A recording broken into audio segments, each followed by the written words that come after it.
Ladies and gentlemen, good evening and welcome to Magooby's Joke House where comedy lives. We've got a spectacular show for you here tonight. You got Bud Light. I had 2 McUltras. Alright, ladies and gentlemen, we're going to be getting our show started in just a moment. But before we do, there are a few things that we're respectfully asking of you. She gets the Bud Light. Please silence your cell phones now. Thank you. If you make a call, please step outside. The show ends, please keep to talk to him. And remember, no shouting out during the performances. Also, the use of flash photography, the videotaping of tonight's show is strictly prohibited. Keep in mind, ladies and gentlemen, there's a 2-item minimum purchase required.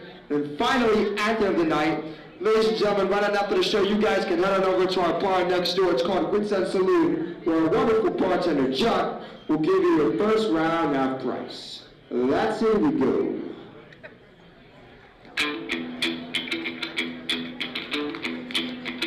This is beautiful. What is that? It's showtime. They've done studies, 60% of the time, it works every time. It's showtime. What I'm saying, what the point I'm trying to make is that there is no point to be made. Showtime! There are 400,000 words in the English language, and there are 7 of them you can't say on television. Hey, this is great, man. It's showtime.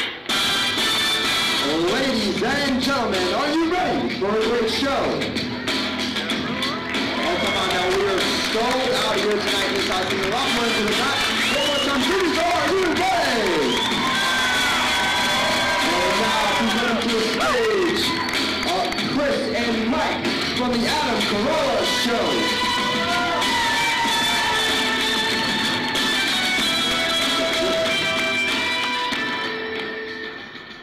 Hello, Baltimore. How we doing tonight? Yes, thank you so much for having us. My name is Chris Loxamana. This is Mike August. We'd like to welcome you to the Adam Carolla Show. Thank you so much for being here. Oh, yeah, you can clap for that, sure. We got a really great show lined up. We have a great comedian, Umar who's going to be sitting in with Adam today. And then also, we're going to play the Rotten Tomatoes game. Yeah. And then we're going to do something we call Adam Carolla is Unprepared. And what that is we have this bingo ball hopper here. And we're going to fill it with ping pong balls. And on each of the balls will be a single word written by one of you. Adam is going to randomly choose a ball, and whatever ball he gets, whatever word he gets, he has to perform stand-up comedy based on that word. So you guys are going to help him with the material tonight. So if you want to submit a word, just put your hand up. We have Sharpies scattered around the room.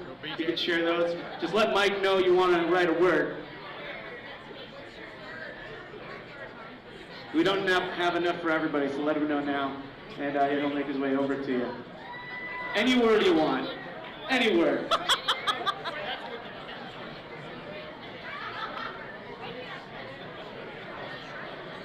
Have a hand from you, say Just keep your hands up there, we'll make sure.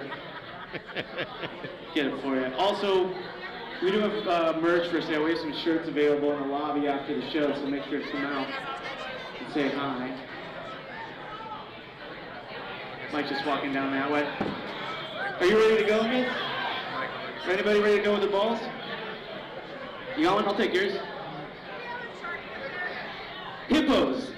That's a good one. I don't see that one a lot. It's usually like ass or shit or something, so. Very classy already. Classy audience.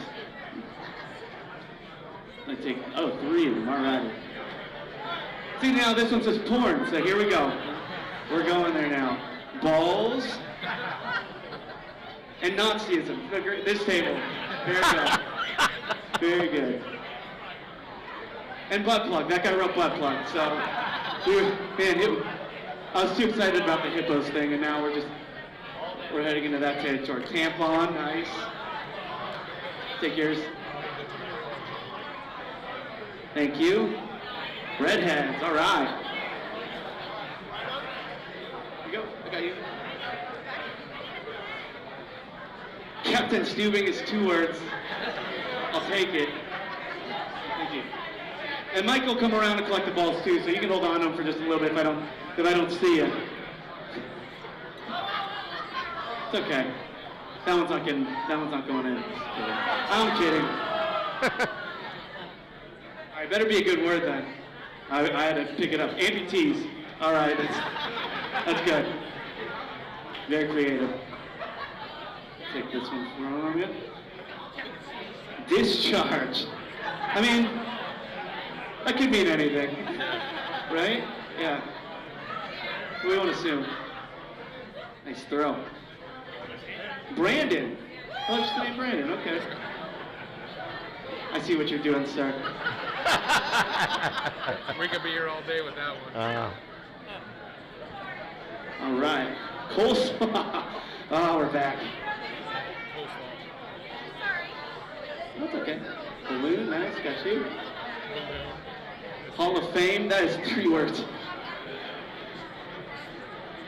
This guy is just tossing me all these random ones.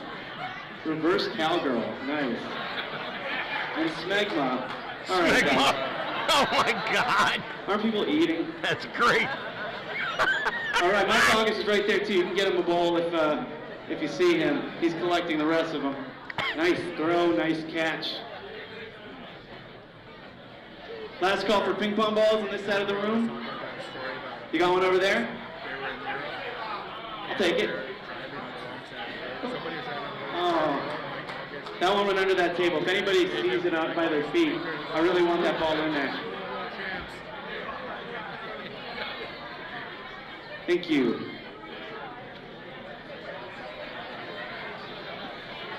People, this one fell off onto the floor when people had to get out of their chairs and grab it, and it says cum bubble. All right, a few more up here. Last call, any more ping pong balls? You sickos.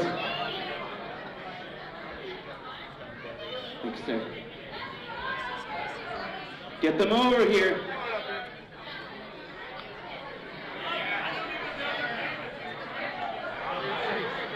Very good. All right, I think that's it, huh? Just throw it. I'll take yours. Yeah, you can toss me. All right, last ones. Illuminati, sheetrock. Oh, speaking right to heaven. Sorry, that could be the whole show, sheetrock. All right. All right, give it up for yourselves. We did it. Ball hoppers closed.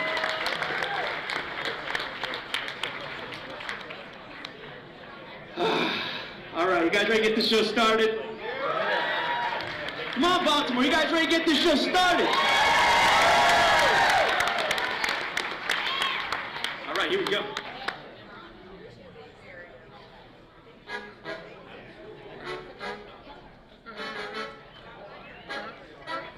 Live from Magooby's Joke House in Maryland, this is the Adam Carolla Show.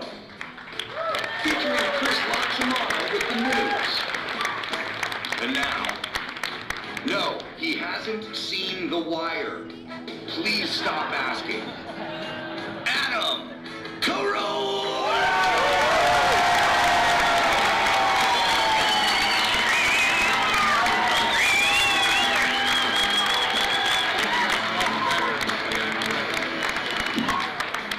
Yeah, get it on. Got to get on. No choice but get on. Mandate, get on. Thank you guys for coming out tonight. It's cold out here. We'll fade that music down at some point. There it is. Anyway, that's why I hate the Jews. All I'm going to say about that.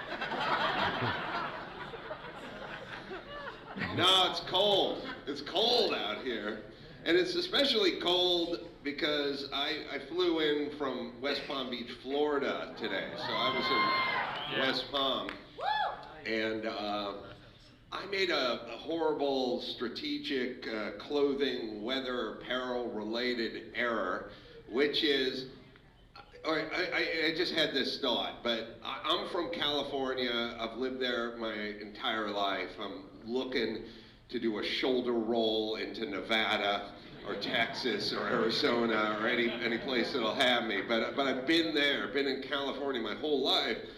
And in California, I realized like we're huge narcissists in California. We don't just think the weather in California is the weather in California. We just think it's the weather.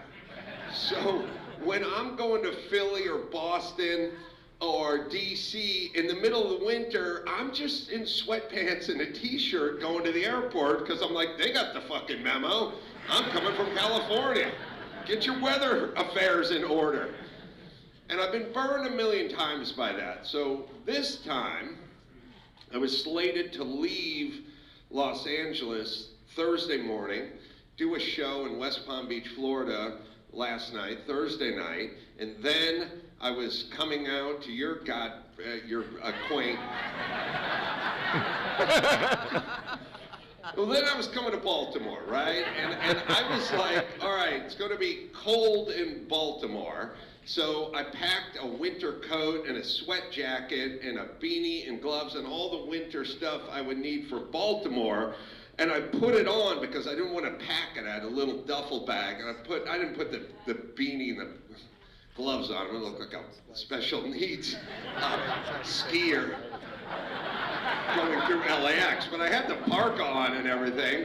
And then I got to West Palm Beach, and it was 90 degrees. I was like, oh, I'm dying. And I threw it all in the back of the rental car, did the show last night, got up early, drove to the airport, got to the hotel tonight, landed here. It was like freezing, left all the winter shit in the back seat of the goddamn rental car in fucking Florida. So now I got nothing here and it's freezing outside. I flew Southwest and 100% full plane, no empty seats. Had to sit in the very back seat of Southwest, which will not recline. The only thing you get out of Southwest is that like 2 and 5/16 inch worth of reclining. Although, as I've said, if you're fat enough, every seat is a reclining seat. Because I've had fat dudes in front of me in a Southwest, like, just exhale, and the fucking thing went back 4.5 inches. They didn't have to push a button. They didn't have to do anything. They literally just had to sigh, and the seat went back further than it would go if you actually reclined it. But in the back, you hit the bulkhead. So we're up against the bulkhead. Everyone in the front's reclining. I'm not reclining. I'm doing some math. I'm counting all the rows. I'm figuring out how much the seats recline, probably about 2.25 inches. And I'm thinking to myself, and I'm counting all the rows, and I go, if every single one of these rows ahead of me could spare 30 seconds of knee room, I could get my 2.5 inches recline. That's all I had to do. There's no in-flight entertainment. Then, that was my in-flight entertainment, wrestling with how many millimeters each seat would have to go on a diet for each aisle before I could recline. Then the worst thing ever, my earbud popped out and it slid under the seat and went back to the bulkhead. Now, I got the guy in front of me reclining. I'm 6'2", his seat's back there. Everyone's got their backpacks on their laps. And I'm just doing, it's always a bad sign when you're doing the backhand feel. I don't care if it's looking for an earbud or looking for something under your car seat or even sexually. It's always bad when it's the back of the hand. I don't really have nerve endings back there, but I'll feel something, and I'm trying, and I know it's, then I get resourceful. I get my phone out, I take a picture of it.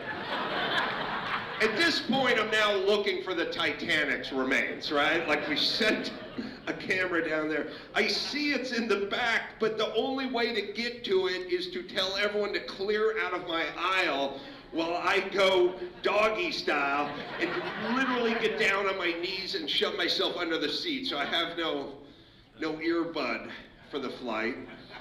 The other travel-related observation I had was I got up this morning and I had a long day of travel yesterday, and I woke up to meet everyone down in the lobby at 9 a.m. in Florida, and I went to open the front door of my hotel room, and I pulled it with gusto, and it did that thing where it goes ka-chunk. It hit that hasp latch safety, don't rape me in my sleep, you know, the last line of defense between the would-be rapist and your fetching asshole is that quarter-inch bar that goes there. Which is, it's still better than the old school ones. Remember the old school chains? Yeah. Like that was gonna keep a maniac out?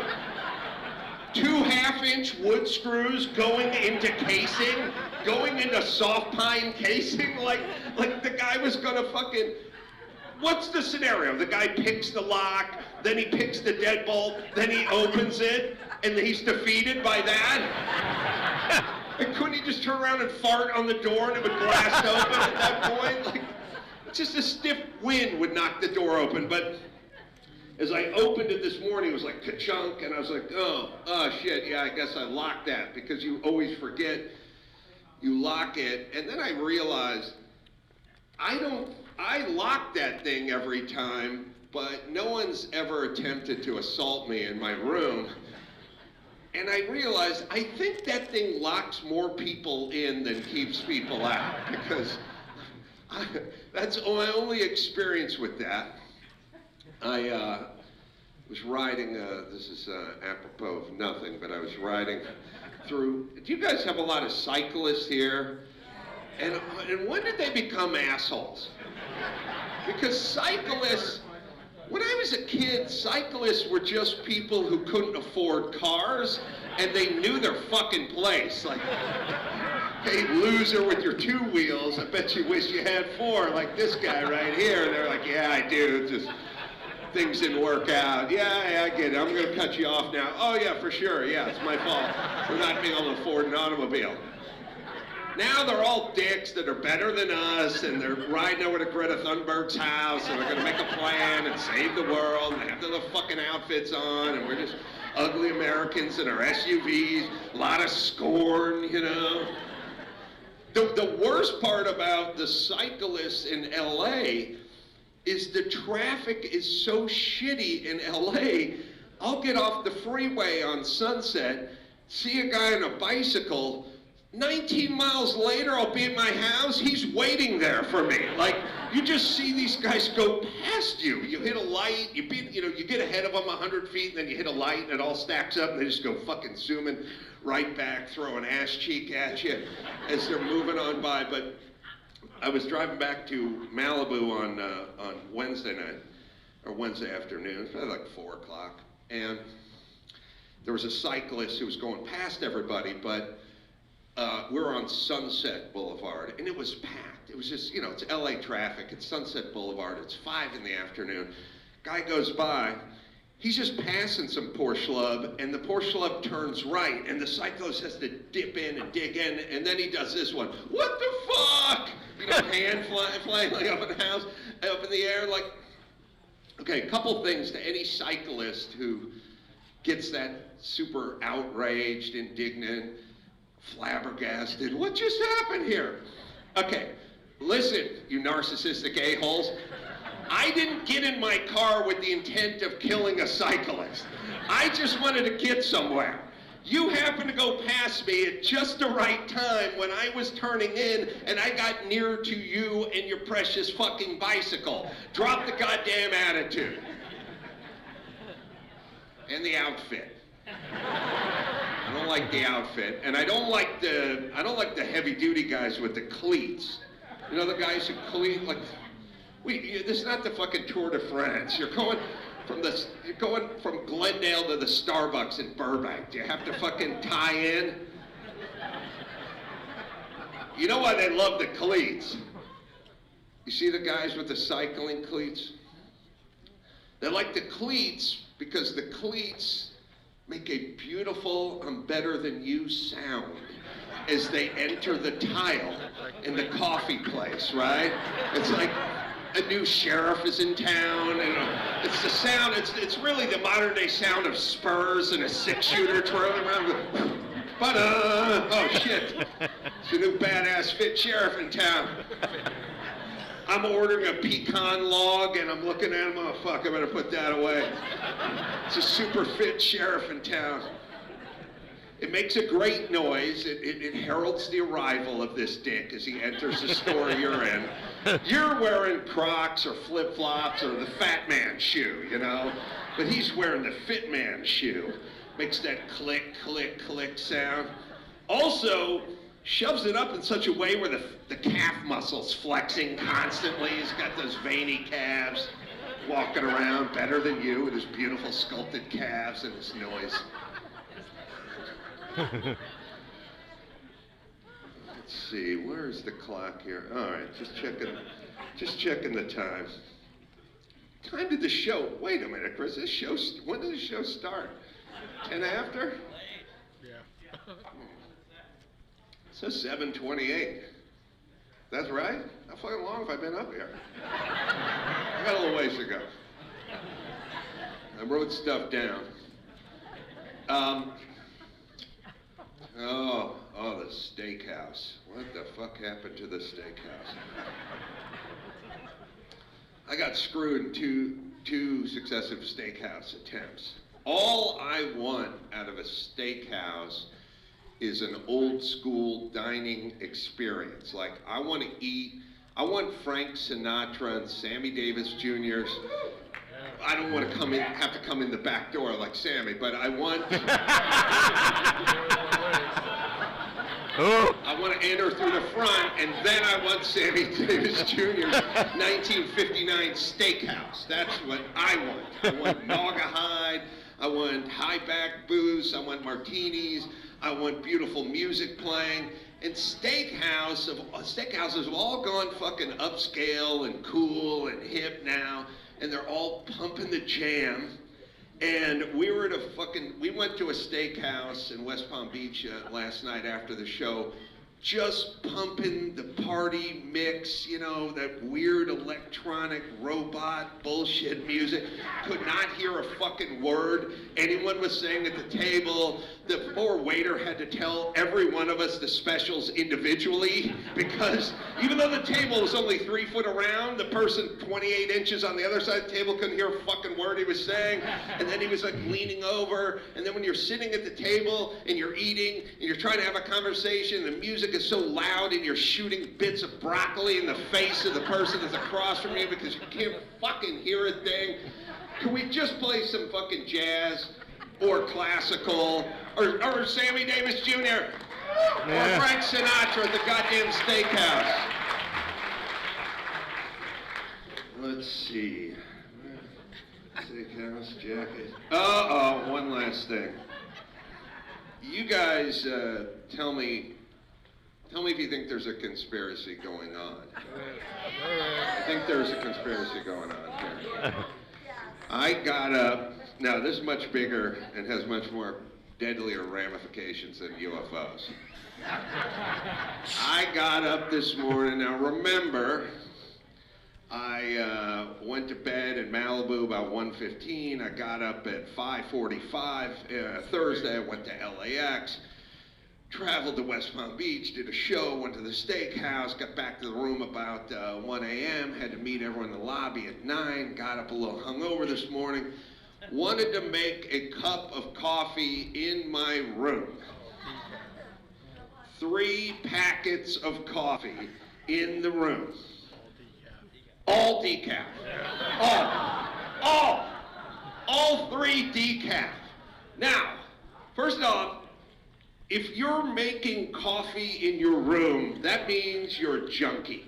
That means you fucking hit on hard times, you bottomed out, life has not gone well, you need your caffeine fix so badly you can't make it down to the lobby and go to the Starbucks. You need to fucking mainline it right now, like shoot it in between your toes so your wife doesn't see the track marks, you know. You fucking need that. The only reason you're doing it in your room is not to enjoy your coffee in your paper cup sitting on something uncomfortable. It's because you're going to the airport and you need your caffeine fix. All three decaf. When I was in Dallas a couple weeks earlier, 2 decaf, 1 regular. Here's the conspiracy theory. they got way too many decafs and they're trying to fucking move them. Yeah. Right? That's all they got. Because nobody wants decaf, and these assholes ordered half decaf and half regular 10 years ago, and now they're stuck with 15,000 pallets of decaf, and they've told all the Spanish maids, I don't even know if that's a thing anymore, just fucking dump them on the gringos. Just 3.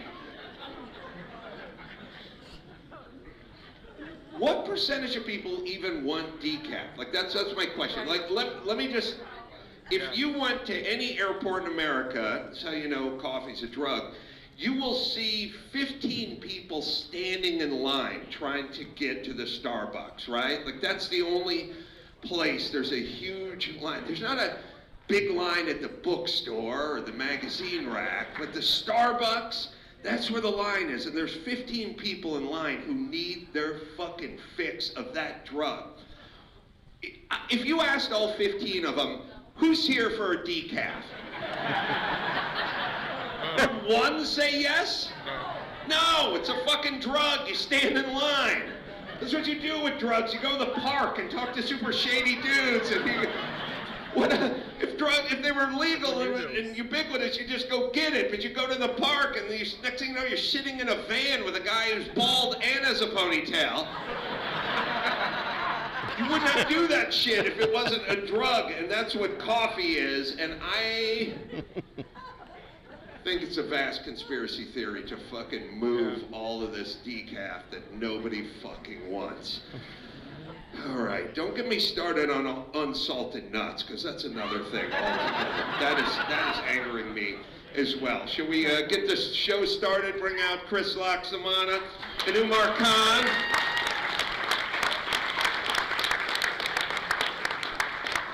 Thank you. Umar, by the way, has got a special out on YouTube called Who Cares? Umar's been out with us last time I was here, right? Yeah. You're one person remembers. I did a thing with Umar before the show started because his name is Umar Khan and he's a little exotic looking. And I said, Umar, where are you from? And he said, the Baltimore area. I was like, all right, well, I don't want to go full racist, so I'll just leave it at that. I thought you were legitimately, no, my parents are from Karachi, Pakistan. Oh, good. I was born here, you know. So. Mm-hmm. Yeah, no, I know. I wasn't asking. I'm just, not for nothing, but I see a lot of question marks over people's heads, so that's all. Big Ray Lewis fan, are you? Parents came out here for Ray Lewis? Yeah. Fled for Ray Lewis? I like stabbing people. Oh. Oh, fuck you guys. You guys are cheering him on all the way to the Super Bowl. You didn't give a shit. Yeah, he was involved in a, you know, not a major way in that crime, but I don't remember a lot from the Ray Lewis stabbing or the, what should we call it? He was accused of being involved in the stabbing. I do seem to remember one thing, which is if you're going to be possibly involved in a stabbing, do not wear a full-length white mink coat. Yeah, giveaway. That's the first thing they teach in criminal school. Put on a wife beater and some cut-off sweats. Something you wouldn't mind parting with after the evening, you know what I mean? Something that's easily put in a garbage bag and thrown in a river. I think he, as I recall, was wearing a full-length mink coat. You know, PETA's all fucking tough when, you know, 110-pound starlet, like one of the Kardashians is showing up with the mink coat. I don't see him getting in Ray Lewis's grill. You know what I mean? Like, I don't see them finding Ray Lewis going, we're going to dump some more blood on your mink coat. But this is actually just red dye, it's not actual. So out here, you're obviously you do stand-up, but you're involved with the school system as well, right? Yes, I'm a school psychologist. I mean, you don't have to clap. Fuck those kids, guys. It's got to be salad days for the school psychologists because every third kid is transitioning or has ADHD or is suicidal, like thought about suicide. Hey, by the way, I just heard a big report by, I don't know, the CDC or H, whatever, where there were like, you know, alarming rates of young girls have thought about suicide. First off, I think about suicide every Monday morning. Between 7:45 and 9:10. Those are my prime suicidal thoughts. Like, you shouldn't do anything based on me thinking about suicide. It's the acting out, the attempting, you know what I mean? Oh, yeah, I've had, well, I don't, well, fuck it, I'll say it. I've had so many kids, you know, tell me they want to kill themselves. And you ask them what happened, and it's like, you know, they're like, oh, my mom took away my cell phone. Right. And I was like, my mom steps on my dreams, you pussy, so.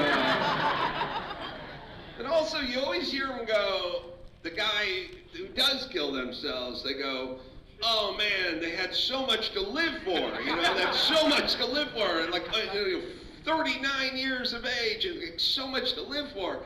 And I'm like, yeah, I get it, the person had a lot to live for, and then they killed themselves. But what they don't talk about is for every one of those guys who killed themselves with so much to live for, there's 15,000 Americans who should have killed themselves, like my parents, who have nothing to live for, but yet didn't. So I look at that as a hopeful sign.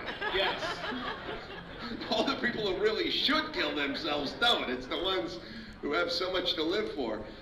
What's going on with the trend? Like, you're not out in California. If you're in California, everybody is like transitioning and struggling with their pronouns and all that stuff. Are you seeing a lot of that? Yeah, there's a lot of that. It's a lot. It's man, I don't know how to make this funny without getting fired, but no, I see a lot. Yeah, it's a lot. It's definitely an uptick. They just passed the thing, Chris, you can look it up, but I just saw this, which is, in California, they passed a bill which stated that there had to be feminine hygiene products in the bathrooms at the junior high level. So, like, you know, 13, 14-year-old boys had to have a tampon dispenser in the boys' room. That's what we're doing with our money in California. And I don't even really know how it works. We get bloody noses. That's fun, Yeah, so there's a lot of confusion out there. Can you imagine if you had access to tampons as a middle school boy? Oh my God. That would be the best thing in the world. I would throw it at every substitute teacher after I dipped it in Kool-Aid, you know? No, and then why throw it? Why not just dip it and use the applicator as a blowgun? Do you remember when kids... By the way, I'll put it in my girlfriend that way. Yeah. Remember, kids used to, when I was in school, kids would dip them, soak them in, like, vodka. Oh, you know, and you put it up your asshole. Yeah. She taught me about it, and, and then you get drunk in school. It was great. But let's talk about butt funneling for like 20 minutes. And I have a very sad testimonial about tampons as well. But when you talk about like butt funneling or and then they go, oh, you dump the funnel in your ass, and then you dump it in there, and you know. But by the way, whoever you've tasked to dump the vodka in the funnel, that's a person you trust.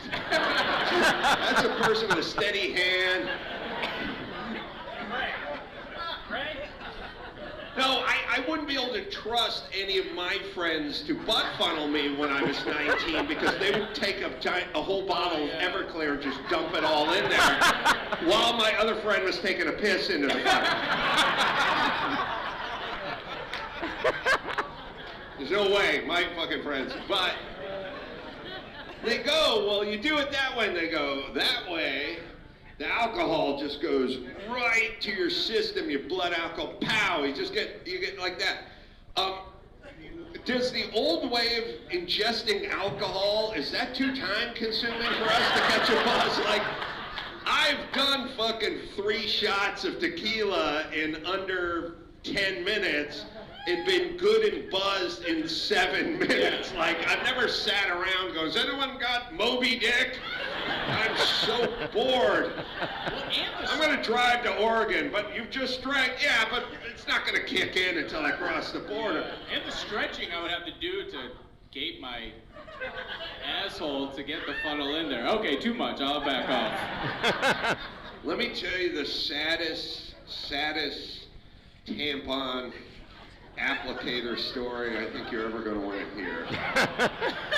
Which is, I'm older than everybody, and I had a combination of being old, so being young, like in the 70s, you know, and having 2 super broke-ass parents who didn't give a shit. So I had to make my own fun, like all the time. Like we would play, you know, wiffle ball, but the ball was a ball of foil, you know, and you're chucking it, and you're swinging, you know, swinging like a paper towel roll at it and shit, you know, with duct tape around it. Like everything was just improvised, everything, all the time.